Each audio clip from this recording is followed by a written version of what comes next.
Pada awal April 2026, sebuah pernyataan dari mantan Wakil Presiden Yusuf Kala dalam sebuah ceramah di Yogyakarta tiba-tiba menjadi pusat perhatian nasional. Dalam forum yang dihadiri mahasiswa dan akademisi, JK menyinggung konflik masa lalu dan isu-isu sensitif terkait agama, yang kemudian memicu gelombang reaksi di seluruh Indonesia. Ucapannya dengan cepat menyebar luas melalui media sosial dan pemberitaan daring, menjadi viral dalam hitungan jam. Banyak yang membagikan potongan video dan kutipan pernyataan tersebut, sehingga menimbulkan kegaduhan di berbagai kalangan masyarakat. Reaksi publik pun beragam. Sebagian orang, terutama dari kalangan akademisi dan mahasiswa, menilai pernyataan JK sebagai bentuk analisis sosial yang kritis dan perlu didiskusikan lebih lanjut.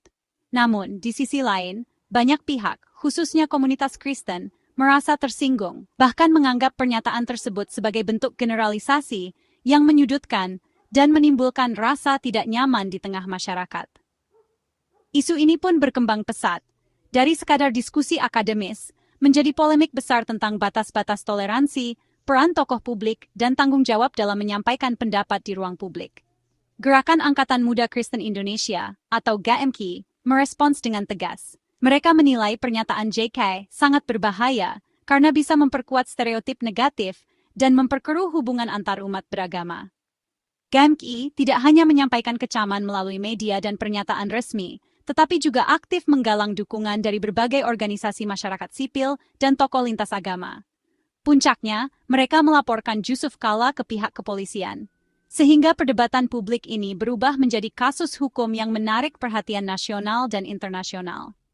Peristiwa ini menjadi pengingat betapa pentingnya kehati-hatian dan tanggung jawab dalam membahas isu-isu sensitif di tengah masyarakat Indonesia yang sangat majemuk dan beragam.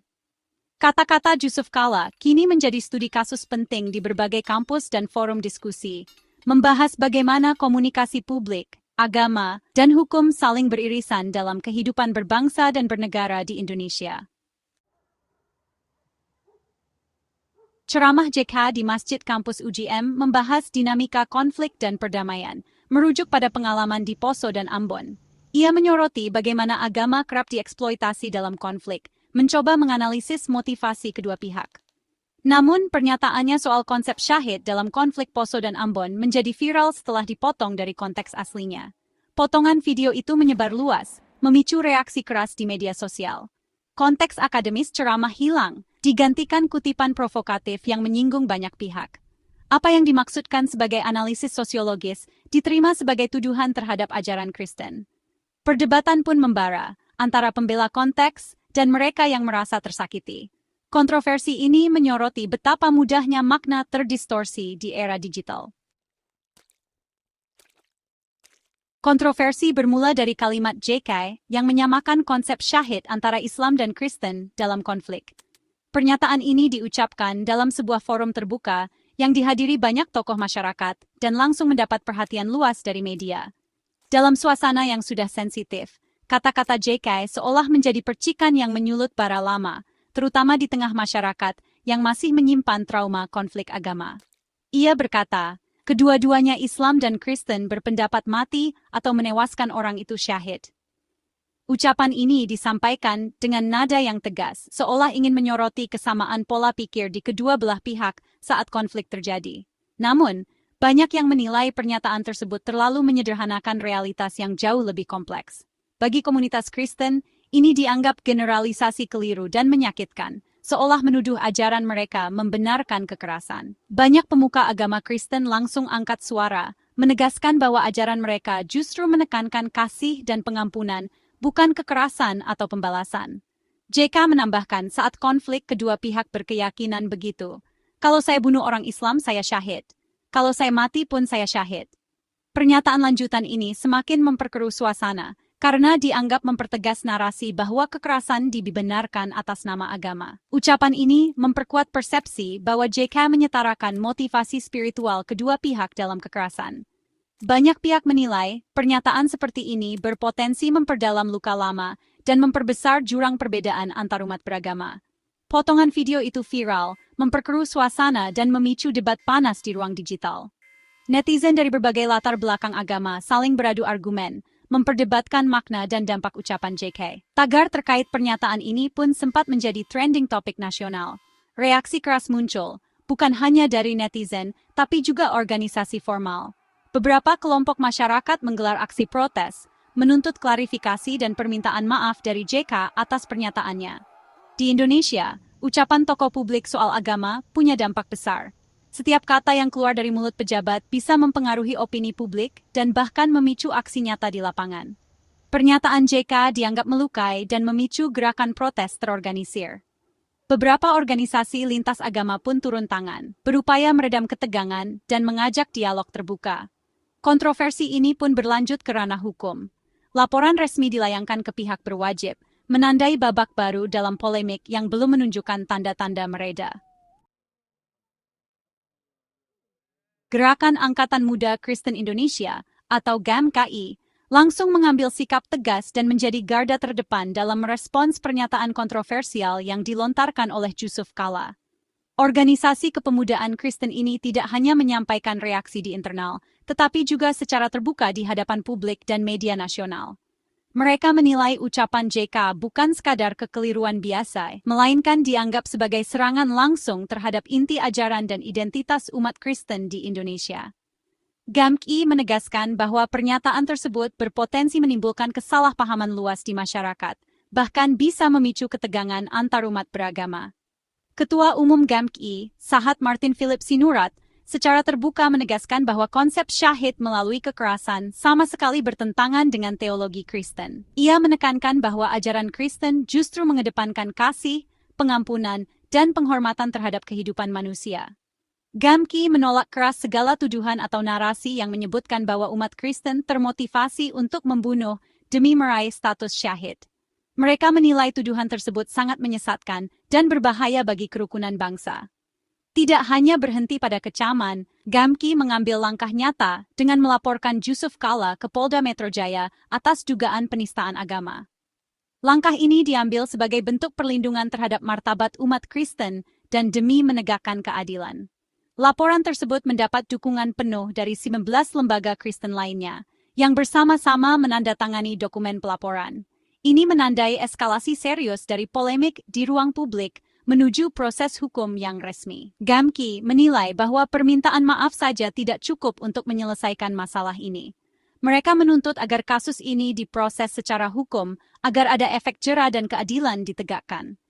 Mereka berharap langkah hukum ini menjadi presiden tegas sehingga tokoh publik dan pejabat negara lebih berhati-hati dalam berbicara mengenai isu-isu sensitif, khususnya yang berkaitan dengan agama dan keyakinan masyarakat.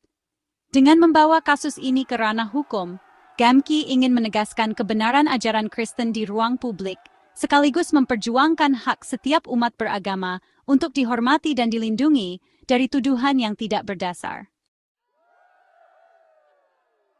GAMKI melaporkan JK karena yakin pernyataannya menistakan ajaran Kristen. Mereka menegaskan ajaran Kristen tak mengenal syahid lewat kekerasan. Inti ajaran adalah kasih dan pengampunan. Konsep martir Kristen adalah rela menderita demi iman, bukan membunuh. GAMKI khawatir, tanpa klarifikasi tegas, publik akan salah paham soal ajaran Kristen. Laporan ini didasari argumen teologis, bukan emosi sesaat. Tujuannya, meluruskan persepsi publik dan menjaga kerukunan antarumat beragama. GAMKI memilih jalur hukum bukan untuk balas dendam, tapi meredam kegaduhan di media sosial. Mereka ingin kontroversi ini diproses secara terukur, bukan jadi ajang saling hujat di dunia maya. Di media sosial, emosi dan distorsi informasi mudah berkembang liar. Dengan membawa kasus ke polisi, GAMKI berharap penyelesaian lebih tertib dan berbasis fakta. Sahat menegaskan, karena kita mengampuni, kita tak ingin kegaduhan berlarut di media sosial. Jalur hukum dipilih sebagai jalan tengah mencari keadilan, meredam konflik horizontal. GAMKI ingin energi publik dialihkan ke pengawasan proses hukum, bukan perang opini. Ini strategi deeskalasi, mempercayakan penyelesaian pada institusi negara. Meski menempuh jalur hukum, GAMKI tetap membuka pintu maaf. Sahat menyatakan, permintaan maaf tulus dari JK akan sangat berarti bagi pemulihan luka. Namun, proses hukum tetap berjalan. Pemaafan personal tak otomatis menghentikan laporan. GAMKI memisahkan ranah spiritual, memaafkan dan publik, penegakan hukum. Mereka ingin keadilan ditegakkan, sekaligus menjaga nilai pengampunan Kristen. Proses hukum dianggap penting untuk efek jera dan kehati-hatian tokoh publik. Sikap ini mencerminkan keseimbangan antara kasih dan penegakan hak komunitas. Gamki menyerahkan sepenuhnya proses pada aparat, sambil tetap membuka ruang dialog. Ada dua skenario penyelesaian, permintaan maaf terbuka dari JK dan keadilan restoratif, atau proses hukum berlanjut. Permintaan maaf publik bisa menjadi jembatan rekonsiliasi dan memulihkan kepercayaan.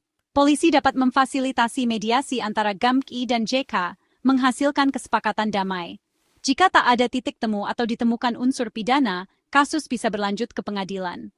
Proses hukum panjang berisiko memperpanjang polarisasi masyarakat. Penyelesaian terbaik, memulihkan perasaan komunitas dan memberi pelajaran bagi publik. Kombinasi permintaan maaf dan proses hukum akan memperkuat fondasi sosial dan hukum bangsa. Kasus ini jadi pelajaran penting tentang kehati-hatian berbicara, terutama soal agama. Tokoh publik harus sadar, satu kalimat bisa berdampak luas dan menyinggung komunitas lain. Kepekaan dan kebijaksanaan dalam memilih kata adalah keharusan di masyarakat majemuk.